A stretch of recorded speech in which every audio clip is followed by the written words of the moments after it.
There are so many reasons to feel joy in your life in your 60s, and there's also lots of potential for bitterness and sadness. It's a choice we have to make. It's our choice that we have to make intentionally every single moment of the day. So I want to talk to you today about 5 ways that I think you can bring joy into your life in your 60s. This is Margaret Manning with 60 and Me, and I want to thank you for being here. Welcome to the show. Hope that you're all doing well today wherever you are. Our show today is brought to you by International Living.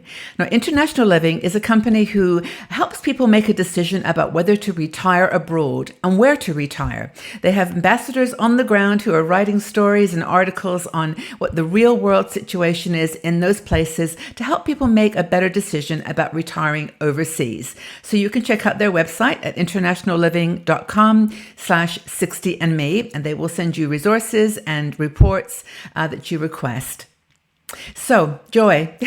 I choose joy, and I think it's because we have a choice and we have so much to be thankful for. I think that's the thing that we sometimes forget, that if we are 60 years old, we are blessed. It's just amazing to be here and to have a happy and a hopefully healthy life going on. We have to choose, though, every day to stay in the now, in the present, and to bring joy into our lives. And I don't mean this in a trivial way. I'm not trying to make this sound like it's not important to balance it out with moments of sadness and regret and coming to grips with the aging process. Debbie Hensley wrote an article for our website, 60 and Me, and I wanted to share it with you because she gives these 5 ways that she suggests we can bring joy into our lives. And notwithstanding all the challenges that we have in our lives and what's going on in this crazy world of ours right now, we still have got a choice to make every single day. And that choice will hopefully lead us to happiness and joy.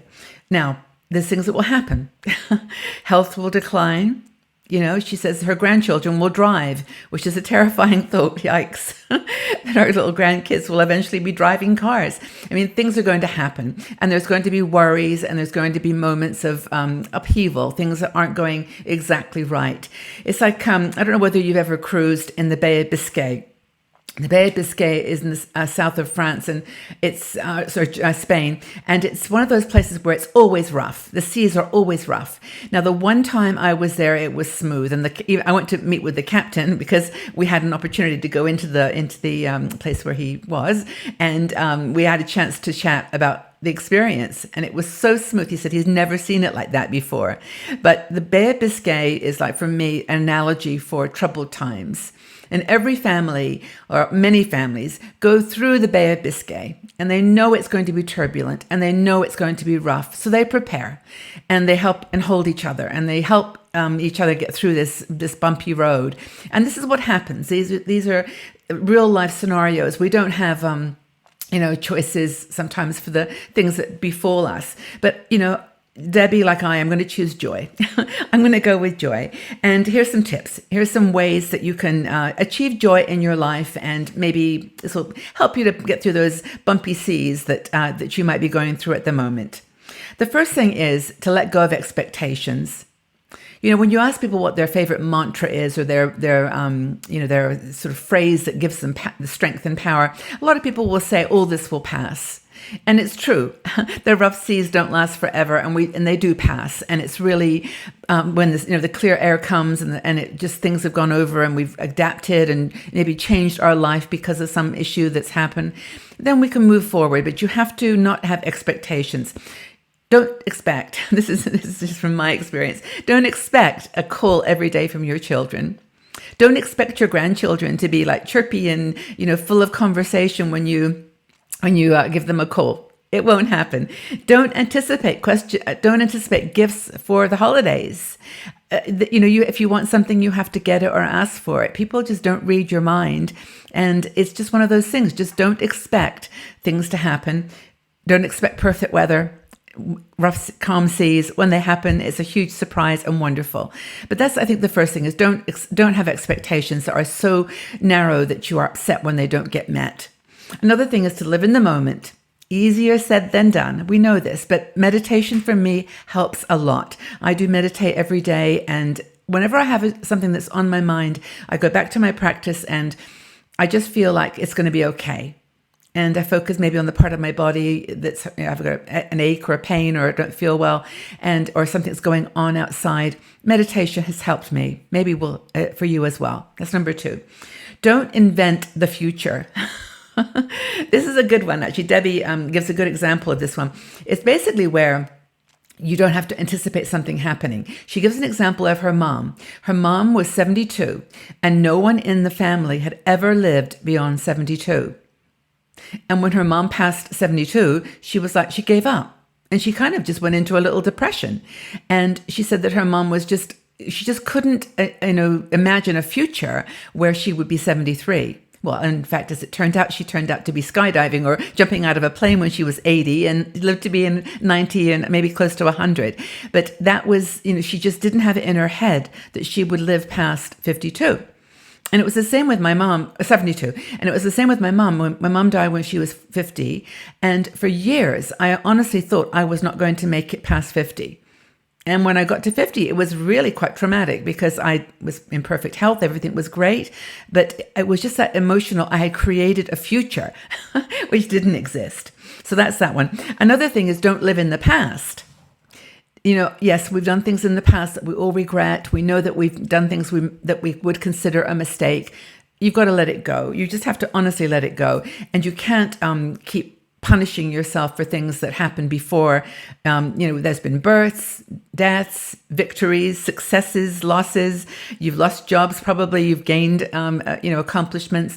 But you just can't live in that past. When you're 60, it's time to move on forward. And I'm not preaching, honestly, because I go through these exact same things. But maybe it's helpful for you to hear it. It'll spark something in you. Debbie said that she's lost, many people in her life. She lost her dad too soon. He was very sick. She has a son with Down syndrome. She's got another son who is a recovering heroin addict. I think it was, many years now, but I know that is hard. And she's lived through all these things. And she's survived and she's thrived and she's joyful. And I know that you may say that's not realistic or possible. But I think that she's now, like many of us, decided that this is the time of her life when she's going to free herself from the past, not anticipate the future or create a false future, and just enjoy the beautifulness of our life. A couple of things I wanted to share with you is we've got this. I know I've told you about this before, but our beautiful deck of cards. These are inspirational cards that have got a message for just about every possible scenario. They're gorgeous cards, and I love these. Every day I use one, but this one is, be proud of your age. Because with your age comes this ability to grow into your challenges, through your challenges, and into something amazing, really amazing. And she put a quote in her article that I wanted to read to you because, try to stay with this because it's a really lovely quote from someone I truly respect and have spent time with, worked with, Elizabeth Kubler-Ross. And she said something about hurt and trauma and pain and suffering in life. Of course, she worked with dying people all her life and young children as well. But she wrote this poem about what is a beautiful person. And I'm going to read this to you. I don't know it by heart, so I'm going to look down. But it says, the most beautiful people who we have known are those who have known defeat, known suffering, known struggle, and known loss. And they have found their way out of the depths. These persons have an appreciation and a sensibility and an understanding of life that fills them with compassion, gentleness, and a deep, loving concern. Joy. It is through the pain that we find the joy. So I don't know whether that resonates with you. I do hope it does. I'd like to ask you kind of what your mantra is for a joyful life. How you pull yourself together when you're going through changes that are hurtful or that are difficult. What do you do? Let's have a conversation. I think it would be really wonderful to share with others who are maybe not quite through it yet and are still grappling with how you bring joy into a life that's sometimes not full of it. And I think that would be a really great way to close this and keep the conversation going. Thanks so much for being here, everybody. I really hope that you do come back and visit us again. I try to talk about topics that are joyful. Sometimes they're a little real, and so you might feel a little bit, pushed by it, but that's how we grow. And that's, as Elizabeth says, how we become beautiful people. And I do believe that you are. So again, thank you so much for being here. Have a wonderful day, everybody, and we'll talk again soon. Bye for now.